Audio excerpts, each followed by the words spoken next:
फिर से हमारे बाबा साहब अंबेडकर की मूर्तियों को तोड़ा जाएगा, कर्पूरी ठाकुर जी को गाली दिया जाएगा, जगदेव बाबू जैसे नेताओं को गोली मारा जाएगा, तब हम लोग जागेंगे क्या? और मुझे दुख है, एक उर्मिलेश जी ने एक बात कही, उसको लेकर के हम बहुत चिंता में हैं।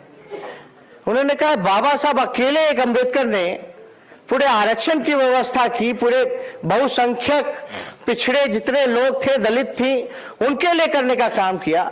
आज हम लोग इतने नेता हैं, इतने लोग हैं जो उनके बनाए हुए संविधान के बदौलत आज हम लोगों को रिप्रेजेंटेशन मिला, जो भी लोग हैं उनके बदौलत है, और हम लोग उनके सपनों को पूरा करने के लिए आज कुछ भी नहीं कर रहे। सब लोग अपने अपने सत्ता के लालच में बैठे हुए हैं, और इसको लेकर के हम लोगों को चिंता है कि आखिर हो क्या गया है।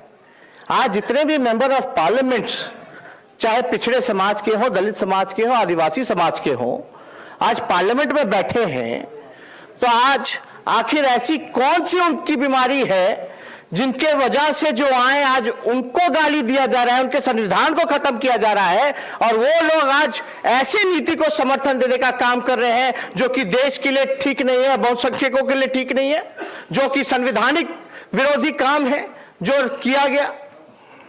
तो हम लोगों को समझना पड़ेगा, और उनसे हम आप सब लोगों से अपील करते हैं कि जहां भी आपके सांसद हैं, आप उनसे सवाल पूछिए कि आप चुप क्यों रहे, इसका विरोध करने का काम क्यों नहीं किया। आपको घेराव करना पड़ेगा।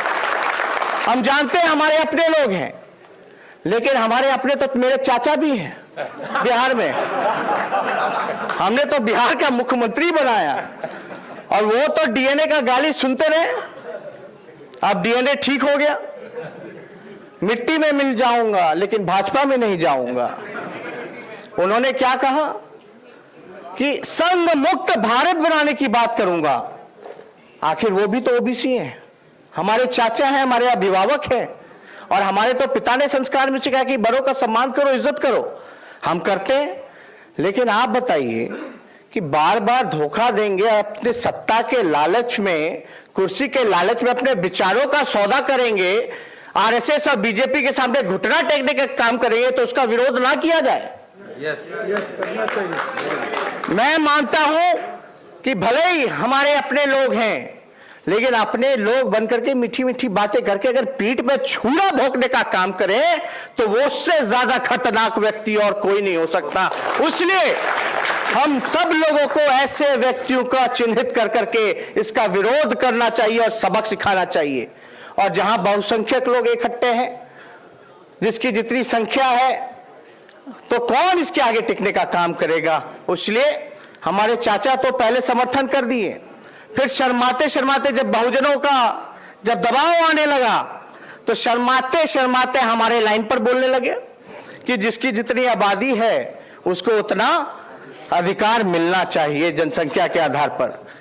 जो शैक्षणिक तौर पे, आर्थिक तौर पे, जो जातीय तौर पे जो जनगणना हुई थी, जो कि विश्व की सबसे महंगी जनगणना थी, सर्वे था, उसके हिसाब से उस रिपोर्ट को जारी करना चाहिए। आखिर पता चले कि गरीब व्यक्ति कौन है, कौन जात का गरीब है। 51% दिहाड़ी मजदूर है तो वो कौन जात के हैं, भीख मांगने वाले हैं तो कौन जात के हैं, रिक्शा ठेला चलाने वाले हैं तो कौन जात के हैं, भूमिहीन है तो कौन जात के हैं। हम किसी का विरोध नहीं कर रहे, लेकिन आपको तो सार्वजनिक करना पड़ेगा, कोई बेस होना चाहिए।